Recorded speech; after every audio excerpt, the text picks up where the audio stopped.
নমস্কার বন্ধুরা, সবার জন্য বিরাট খুশির খবর। ইতিমধ্যে কিন্তু যুবশক্তি পোর্টাল অফিসিয়ালভাবে চালু করে দেওয়া হলো।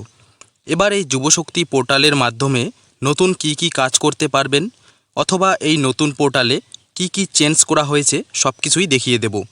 এবং সঙ্গে যারা যারা যুবসাথীর টাকা পেয়েছিল তাদের কি যুবশক্তিতে ট্রান্সফার করা হবে, নাকি তাদের নতুন করে ফর্ম ফিল আপ করতে হবে, সেটা নিয়ে কি আপডেট রয়েছে সম্পূর্ণ জানাবো আজকের এই ভিডিওতে।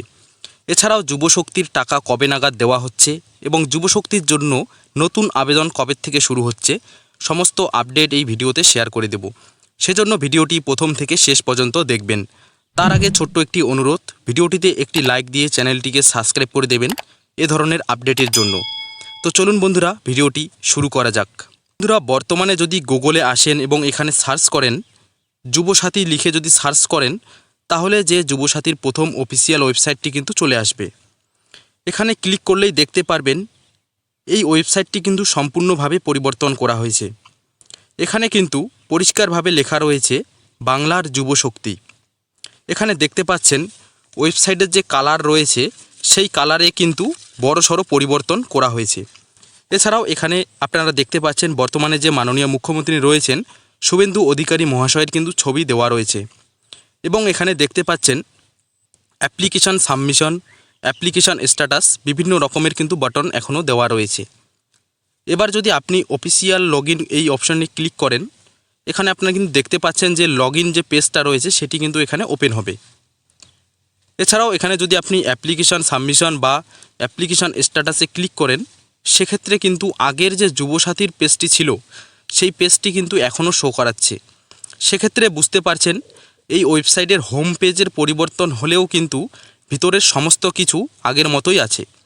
তো বন্ধুরা, এটা থেকে বোঝা যাচ্ছে যে ওয়েবসাইটের কাজ কিন্তু শুরু হয়ে গেছে। সেক্ষেত্রে আশা রাখতে পারেন কিছুদিনের মধ্যে এই ওয়েবসাইটটি সম্পূর্ণ যুবশক্তিতে ট্রান্সফার করা হবে এবং এই ওয়েবসাইটের দ্বারা নতুনরা কিন্তু আবেদন করতে পারবেন। এবার মেইন কথা হলো কারা টাকা পাবে এবং কবে টাকা পাবে, এছাড়াও নতুনরা কবে থেকে আবেদন করতে পারবেন। সবার প্রথমে বলি আপনারা কবে থেকে টাকা পাবেন। দেখুন বন্ধুরা, বর্তমানে কিন্তু কোনো সরকারি নোটিশ এখনও আসেনি, কিন্তু কিছু রিপোর্ট অনুযায়ী বোঝা যাচ্ছে যারা যারা যুবসাথীর টাকা পেয়েছে তাদের বর্তমানে সরাসরি ভেরিফিকেশানের মাধ্যমে কিন্তু যুবশক্তিতে ট্রান্সফার করা হবে। সেটা কবে করা হবে, এই কাজটি কিন্তু পরের মাস থেকে শুরু হয়ে যাবে, অর্থাৎ জুন মাসের 1-2 তারিখ থেকে কিন্তু এই কাজটি শুরু হয়ে যাবে। সে ব্যাপারে আপনারা যারা টাকা পেয়েছেন আপনারা নিশ্চিন্তে থাকুন। এবার অনেকের মনে প্রশ্ন যে দাদা নতুনদের কি হবে, কবে থেকে আবেদন শুরু হবে। দেখুন বন্ধুরা, আপনারা যারা যুবসাথীর টাকা পাননি এবং নতুন করে আবেদন করতে চান, আপনাদেরও কিন্তু জুন মাস থেকে আবেদন শুরু হবে। এই যে পোর্টালটি বর্তমানে কিন্তু সব ঠিকঠাক করা হচ্ছে, এখান থেকে আপনি খুব সহজেই কিন্তু আবেদন করতে পারবেন। কাজ কিন্তু শুরু হয়ে গেছে। সেক্ষেত্রে আশা রাখতে পারেন জুন মাসের প্রথম সপ্তাহের মধ্যে আপনাদের কাজ শুরু হয়ে যাবে।